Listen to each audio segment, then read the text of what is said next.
Et bien voilà, je me trouve avec Éric Lefrançois qu'on voit sur les réseaux sociaux et on est toujours surpris, on se demande d'où il vient, pourquoi il est là, on le voit un peu partout. Alors Éric, est-ce que tu veux bien te présenter?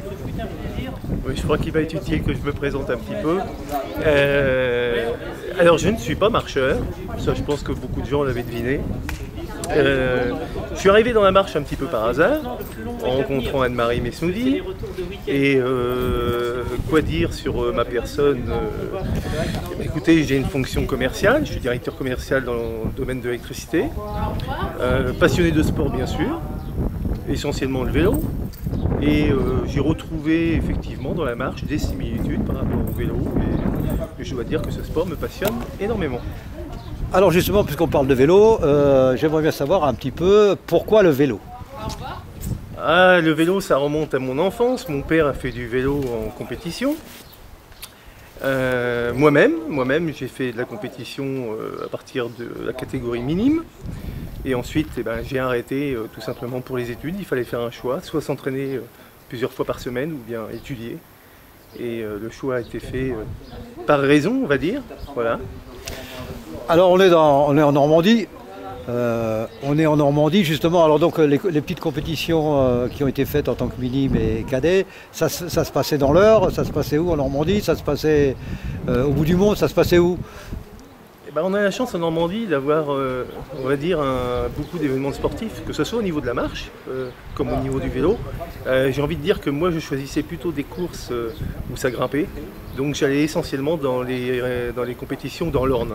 Puisque dans l'Orne on avait des montées-descentes et j'avais à l'époque un gabarit où je mesurais 1 mètre en minime. J'étais pas très grand mais j'étais très fin, donc je grimpais très vite, quoi. Voilà. Alors justement, on a gagné une compétition, on a fait quelque chose, on a quand même gagné une course un jour ou pas? Et non, des places, mais le problème quand on est en minime cadet dans le vélo, on se retrouve avec des jeunes qui sont vachement formés. Et on avait des braquets qui étaient limités, c'est-à-dire en minime, si je me rappelle bien, c'était 46-16, en cadet 50-16. Et il y a des mecs à 14-16 ans, ils ont le gabarit de mecs de 20 ans et c'est compliqué. Moi j'étais très fin, donc je grimpais bien mais je roulais pas. Alors le regard d'Éric sur la marche, puisque aujourd'hui on est ici donc à Bernay pour un regroupement pour des jeunes. Alors quel est le regard d'Éric sur ce sport? Mon regard, alors je suis toujours un peu novice puisque la première compétition à laquelle j'ai assisté, c'est à la Mailleraie-sur-Seine, le petit village où je vis. Ensuite, j'ai assisté à une autre compétition qui était les 6 heures de Bernouville. Et on va dire que les deux plus belles compétitions où j'ai pu mesurer véritablement la marche, c'est les 24 heures de Bourges et la semaine dernière ceux de Dijon. Quoi dire de ce sport? J'admire forcément ceux qui font ce parcours, que ce soit sur des 6 heures, sur des 24 heures. Je suis admiratif forcément. Ce qui m'intéresse le plus, c'est toute la préparation avant. Et je crois que ce qu'on oublie beaucoup dans tous les sports, c'est-à-dire quel qu'il soit, on voit l'image de la compétition le jour même, mais on oublie, et seuls ceux qui y participent voient tout ce qu'il y a eu avant, toute la préparation avant, que ce soit au niveau de l'entraînement de la tête, mais également au niveau de la préparation logistique par rapport à ce genre d'événement. Alors justement, 24 heures la marche, tout ça, c'est un sport de fou ça. Honnêtement, j'ai envie de dire oui. Et on se demande comment c'est possible. Petite anecdote par rapport aux 24 heures de Dijon, quand à 1 h du matin, je regarde ma montre et là je me dis, il reste 12 heures. C'est purement incroyable, quoi.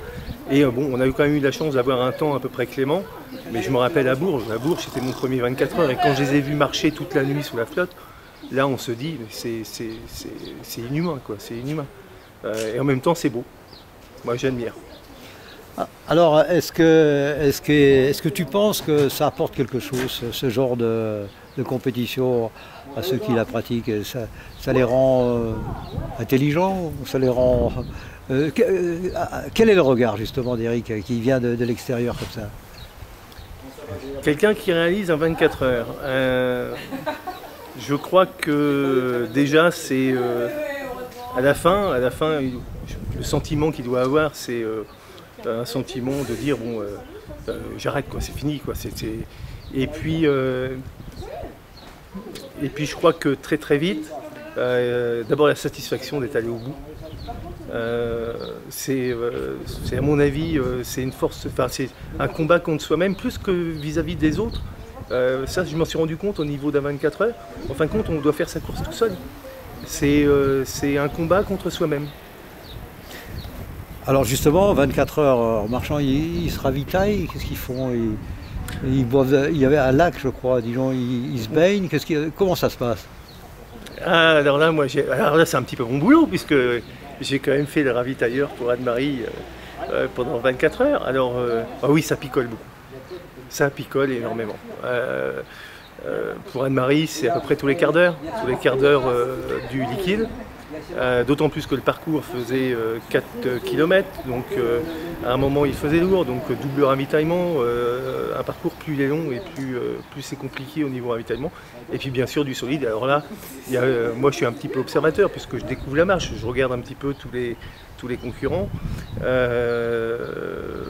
Pour beaucoup, c'est sûrement des boissons ou des éléments énergétiques.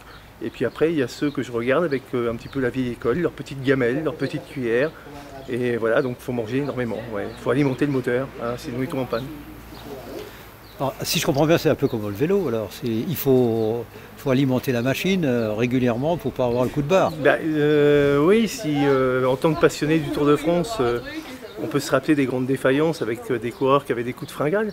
Donc il faut surtout manger et boire avant d'avoir faim et avant d'avoir soif, oui, effectivement. Ouais. Alors on va revenir sur le Tour. Alors le favori du Tour de France 2015. Favori du Tour de France 2015.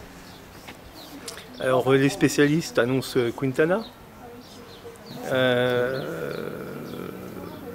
Maintenant il y a quand même quelques étapes qui vont poser problème à ce genre de coureur. Moi je mettrais Quintana. Merci Eric, alors à bientôt pour une autre interview. Merci Roger. Merci.